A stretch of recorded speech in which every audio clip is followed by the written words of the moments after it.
आपने किसी से कहा भूल चूक माफ? आप इनकी घर पे जाके क्यों पसंद करा रहे हो?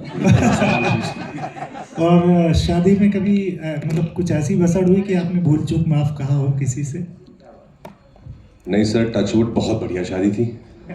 3 दिन बहुत पार्टी की, दीनू भी वहाँ पे थे।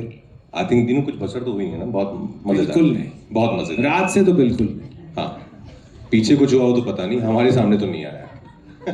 लेकिन नहीं सर, ऐसा कभी नहीं हुआ कि कुछ भसड़ हुई या कुछ प्रॉब्लम हुई। हम लोगों ने 11 साल डेट किया, then we took this call कि let's get married, and then after 11 years we also become best friends apart from just being, you know, partners in a romantic relationship. So it's like 2 best friends, 2 lovers getting married. So it was just all fun. कुछ नहीं हुआ. In Bhool Chook Maaf, your character is stuck in a healthy phase of life. Have you ever felt similar situation in your real life career? To feel stuck? Yeah. Oh wow. I think when I was in school, तो all the exam days used to feel like that. कि यार ये कब खत्म होगा ये loop, है ना? बहुत है ना, लगता है ना ऐसा कि ये कब खत्म होगा ये. So I think yeah, only that time. Otherwise I haven't felt stuck ever. Yeah. And of course when I used to travel in those roadways, DTC and Blue Line buses at that time during my theatre days from Gurgaon to Delhi sometimes, तो उसमें इतनी भीड़ होती है कि आप सब चिपक के ही खड़े होते हैं. तो that time also I felt very stuck. कि मेरे हाथ में कुछ है नहीं, जब ये लोग उतरेंगे मुझे उतार देंगे. That's how he got connected to the audience. Yeah, exactly. Hi guys in front. Wamiqa सामने आपसे सवाल है. Titli brings joy and confusion in equal measure. Did you draw from any real life experiences to portray her emotional highs and lows? From all wives.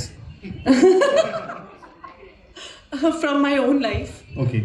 Titli, that's why I say that Titli is very relatable because I could really Titli और रंजन का relationship भी ना बहुत ही प्यार भरा और बहुत ही नोक झोंक भरा है, एंड आई थिंक सबके रिलेशनशिप्स ऐसे ही होते हैं. एंड आई एम आपको मानोगे नहीं, बीच बीच में जो कुछ लड़ाइयाँ और हमने कुछ एक दूसरे को रिएक्शंस दिए वो रियल लाइफ में मैंने भी किए हैं.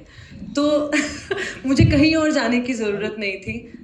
मेरी खुद की लाइफ से ही बहुत सारे एक्सपीरियंसेस थे जो मैंने तितली और रंजन के रिलेशनशिप में ऐसे डालने की कोशिश. आपको लगता है तितली थोड़ी डोमिनेटिंग है? नहीं. हाँ. तो आप भी हो. हाँ. जैसे उन्होंने बोला कि तितली आपको सबकी बीवियों की याद दिलाएगी, तो आई थिंक सब वाइफ्स आर, है ना, सबकी वाइफ्स डोमिनेटिंग होती हैं. अभी तुम सबको याद. ऐसा हमने नहीं बोला. ऐसा हम 3 शादीशुदा मर्दों ने बोला ही नहीं है. अच्छा, मेरा एक सवाल दिनेश सर से है. हाँ जी. सर, ये जो गाना है चोर बाजारी, ये रीमेक वर्जन है ओरिजिनल का, तो इसका आइडिया कहाँ से आया सर इस मूवी में यूज करने का? मेरा ही गाना था. जी जी जी. तो मैंने सोचा अपने सिचुएशनल सॉन्ग है.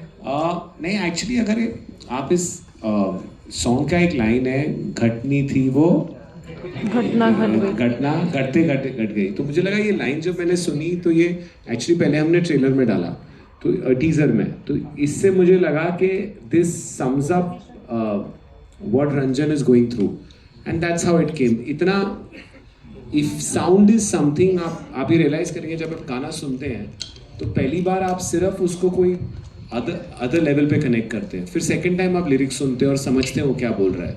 So I think music is what feeling sound like.